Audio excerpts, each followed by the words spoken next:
പറഞ്ഞത് നമ്മൾ പള്ളിയിൽ പോകുമ്പോഴും അമ്പലത്തിൽ പോകുമ്പോഴും കുമ്പിട്ട് നിസ്കരിക്കുമ്പോഴും മദ്യപിക്കുമ്പോഴും മയക്കുമരുന്ന് ഉപയോഗിക്കുമ്പോഴും നമ്മൾ ജസ്റ്റ് ഒന്ന് ശ്രദ്ധിച്ചു നോക്കുക.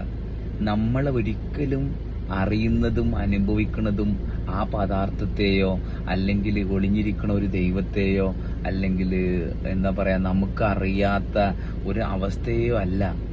നമ്മൾ ഏറ്റവും നമ്മളിൽ ശാന്തമായിട്ടിരിക്കുമ്പോൾ, നമ്മളിലുള്ള ആ ശാന്തതയെ നമ്മൾ തിരിച്ചറിയുമ്പം നമ്മളെ തന്നെയാണ് നമ്മൾ അനുഭവിക്കുന്നത്. നമ്മളെന്ന് പറഞ്ഞാൽ ഞാനുണ്ടാക്കിയ ഒന്നുമല്ല ഞാൻ ആ നിമിഷത്തിൽ അനുഭവിക്കുന്നത്. ഇപ്പോൾ പള്ളിയിൽ പോകുമ്പോഴും അല്ലെങ്കിൽ ഈ പറഞ്ഞ ഡ്രഗ്സ് ഉപയോഗിക്കുമ്പോഴും എൻ്റെ ശരീരത്തിൻ്റെ പ്രവർത്തനത്തെ എനിക്ക് വളരെ കംഫർട്ടബിളായിട്ട് അറിയാൻ സാധിക്കുന്നത്. അതാണ് ഞാൻ അപ്പോൾ അനുഭവപ്പെടുന്ന സ്വസ്ഥത.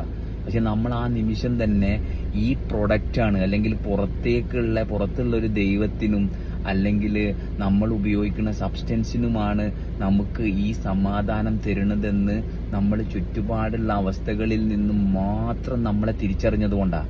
അയൽവക്കത്തെ താത്ത പറയുമ്പോഴും അല്ലെ അയൽവക്കത്തെ കാക്ക പറയുമ്പോഴും അപ്പുറത്തെ വീട്ടുകാർ പറയുമ്പോഴുമാണ് നമ്മൾ കൂടുതലും നമ്മളെ അറിയണത്, അല്ലെങ്കിൽ നാട്ടുകാർ പറയുമ്പോഴാണ്.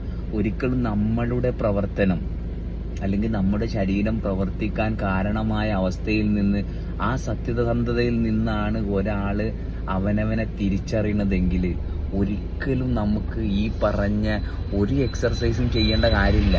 കാരണം നിരന്തരം നമ്മളിൽ സംഭവിച്ചുകൊണ്ടിരിക്കുന്ന ആ എക്സർസൈസ് അനുഭവിച്ചാൽ മാത്രം മതി. ഒന്നിൻ്റെ ആവശ്യമില്ല. കാരണം ഇതെല്ലാം കൊണ്ടും വെൽ എക്യുപ്ഡ് ആണ്.